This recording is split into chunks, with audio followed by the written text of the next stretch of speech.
وسلاما بدوام ملك الله وعلى آله وأصحابه ومن والاه لا حول ولا قوة إلا بالله. العلماء الكرام والمشايخ الأكرام والحبائب الفضائل الخاص حبيبين الحبيب إدروس بن محمد بن عبد القادر الإدروس, Al-Habib Abdurrahman bin Husain Al-Attas, para kiai, para masyayikh yang dimuliakan oleh Allah Subhanahu wa taala, hadirin hadirat mustami'in mustami'at rahimakumullah. Tiada satu keindahan yang bisa kita harapkan kecuali di dunia kita mampu mencintai Sayyidunal Mahbub Muhammad sallallahu alaihi wasallam dan kelak di akhirat mendapatkan syafaatnya. Seperti satu pesan yang disampaikan oleh beliau sebagai satu nasihat amanah, begitu juga sebagai satu hal yang harus kita lakukan. Beliau pernah mengatakan, akhibullah lima yakhdukum bini'imai. Rasul mengatakan, cintailah Allah Ta'ala karena dialah yang memberikan kenikmatan kepada kalian. Wa akhibbuni li hubbillah, dan cintailah saya karena Allah Ta'ala, dan akhibbu ahli baiti li hubbi, dan cintailah ahli baitku karena mencintai saya. Al-hadis rawahu Tirmidzi wal Hakim an Ibnu Abbas radhiyallahu an. Dari hadis ini merupakan satu pesan bagi Rasulullah, seakan-akan beliau menitipkan ahli baitnya kepada kita, karena cinta Rasulullah sallallahu alaihi wasallam jauh sebelum kita dilahirkan. Min riwayatin, dalam satu riwayat pernah Rasulullah berdiri di makam Baqi al-Gharqad. Beliau berdiri begitu lama sampai sahabat mengira ada sesuatu hal yang terjadi, sehingga begitu lama beliau berdiri. Kemudian sahabat bertanya sambil Rasul mengatakan, aku rindu, aku rindu, aku rindu. Sayyidina Umar bin Khattab mengatakan, ya Rasulullah, tidak cukupkah kami semuanya para sahabat senantiasa berkorban dan siap untuk melayanimu? Apa kata Rasulullah sallallahu alaihi wasallam? Beliau mengatakan, kalian memang sahabatku dan kalian hidup bersama saya. Kalian aku cintai dan kalian pun mencintai saya. Tetapi saya merindukan satu umat yang tidak bertemu dengan saya dan tidak semasa dengan saya. Tetapi cintanya mereka kepada saya seakan-akan melebihi kalian yang bertemu dengan saya. Dan itulah yang aku rindukan nanti kelak bisa bertemu dengan saya di hari kiamat dan di akhirat kelak. Semoga hadis ini atau riwayat ini adalah kitalah umat-umat yang dirindukan oleh Rasulullah sallallahu alaihi wasallam. Orang yang mencintai Rasulullah walaupun tidak pernah bertemu, seakan-akan sir beliau, mahabbah beliau telah sambung kepada kita. Ada satu kisah yang saya juga diberikan kisah ini, yaitu Hadratus Syekh Kiai Haji Hasan Genggong. Suatu ketika beliau ada jadwal didatangi oleh seorang ulama besar.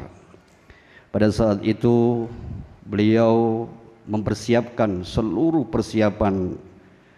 Di saat ulama besar ini datang, tiba-tiba beliau keluar setelah bersalaman dengan ulama ini, kemudian dia berlari keluar sambil beliau mencium sesuatu. Kata para hadirin mengatakan, ada apa wahai kiai, bukankah tamunya sudah datang? Saya mencium darah Rasulullah sallallahu alaihi wasallam yang juga hadir di sini. Makanya beliau keluar mencari. Ternyata itu adalah sopir daripada ulama tadi, seorang sopir dari golongan Habib. Kemudian Syekh Hasan mengatakan, inilah darah Rasulullah sallallahu alaihi wasallam, sehingga dipersilakan untuk masuk dan dimuliakan melebihi kemuliaan dari ulama yang sebenarnya sudah dijadwal untuk datang kepada beliau. Saya juga mendapatkan satu kisah di mana beliau yang mulia Habib Umar bin Hafid di saat itu, pada saat datang ke Indonesia, beliau meminta jadwal untuk bertemu dengan Syekh Khalil Situbondo, yaitu putra daripada Hadratus Syekh Kiai Haji As'ad Samsul Arifin. Saat itu tidak ada jadwal, tapi karena beliau meminta, akhirnya beliau pun dijadwal untuk bertemu dengan Hadratus Syekh Kiai Haji Khalil As'ad Samsul Arifin.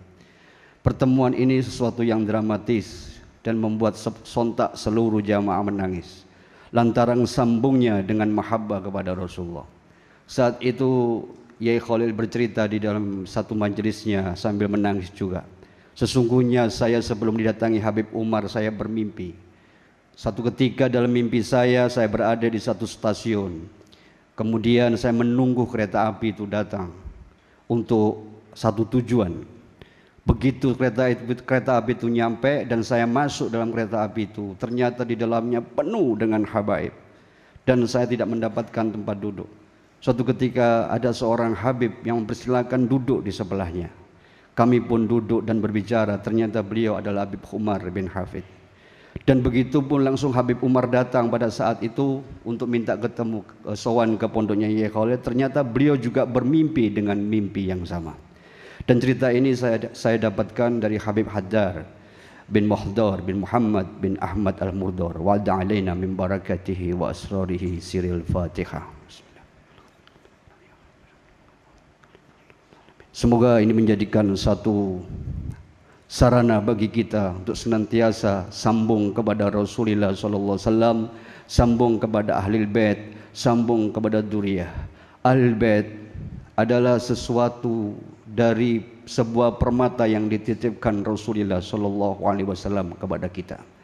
Bagaimana Imam Hanafi saat itu tertarik dengan sebuah tongkat yang mungkin pernah diceritakan oleh Habib Idrus yang dibawa oleh Al-Imam Ja'far Shadiq radhiyallahu an. Sang imam mengatakan ini munfasil, sesuatu yang sambung secara terpisah. Bagaimana dengan mufasil, yaitu saya yang di dalam darah saya ada darah Rasulullah Muhammad sallallahu alaihi wasallam. Seketika itu Imam Abu Hanafi merangkul erat Imam Ja'far Shadiq radhiyallahu an. Kecintaan kita akan mengalahkan segala-galanya karena cinta Rasul jauh dahulu lebih ada daripada cinta kita kepada beliau. Al-afu minkum. Assalamualaikum warahmatullahi wabarakatuh.